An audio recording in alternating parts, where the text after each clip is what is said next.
સોમનાથ જિલ્લા ભાજપા મહિલા મોરચા આયોજિત યુવતી સંમેલન યોજાયું।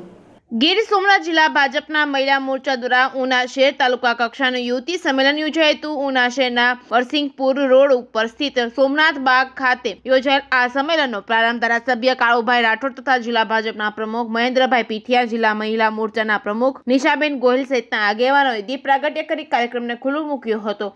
આ સંમેલનમાં 1000થી વધુ યુવતીઓ ઉપસ્થિત રહી હતી। આ સંમેલનમાં ખાસ વક્તા તરીકે સોનલબેન પરમારે પોતાના વ્યક્તિત્વમાં બહેનોને આરોગ્યલક્ષી અને કારકિર્દીલક્ષી ઉત્સાહ પ્રેરક માર્ગદર્શન આપ્યું હતું। આ પ્રસંગે ઉના શહેરના તાલુકાના જે બહેનોએ રમતગમત તથા અન્ય ક્ષેત્રોમાં પ્રાપ્ત કરેલ સિદ્ધિઓ બદલ તેઓનું સન્માનપત્ર અર્પણ કરી સન્માન કરવામાં આવ્યું હતું। આ કાર્યક્રમમાં ધારાસભ્ય કાળુભાઈ રાઠોડ, જિલ્લા ભાજપ પ્રમુખ મહેન્દ્રભાઈ પીઠિયા, જિલ્લા ભાજપના મહિલા મોરચાના પ્રમુખ નિશાબેન ગોહિલ, યુવા મોરચાના જિલ્લા ભાજપના પ્રમુખ હિતેશભાઈ ઓઝા સહિતના ઉપસ્થિત રહ્યા હતા।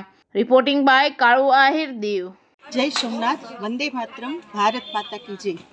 હું ગીર સોમનાથ જિલ્લા મહિલા મોરચા અધ્યક્ષ ડૉક્ટર નિશા ગોહિલ આજે 10 તારીખે ઉના મુકામે યુવતી સંમેલન મહિલા મોરચા દ્વારા કરવામાં આવ્યું। પ્રદેશની સૂચના મુજબ દરેક જગ્યાએ યુવતી સંમેલનો કરવામાં આવે છે। એમાં આજે ઉના વિધાનસભાની અંદર બહોળી સંખ્યામાં બહેનો ઉપસ્થિત રહ્યા અને ખૂબ સુંદર આયોજન અને વ્યવસ્થા સાથે યુવતી સંમેલન કરવામાં આવ્યું, જેમાં આજે નવા વોટર બહેનો જોડાયેલા છે, જે મતદાતાના અધિકાર બન્યા છે, એ બહેનોને એક દૃષ્ટિકોણ આપવામાં આવ્યો કે તમારે મતદાન કોને કરવું જોઈએ, શા માટે યુવતી સંમેલન કર્યું, એ બધો આખો વિચાર એક આપ્યો પાર્ટીનો અને એમની સાથે સંવાદ કર્યો।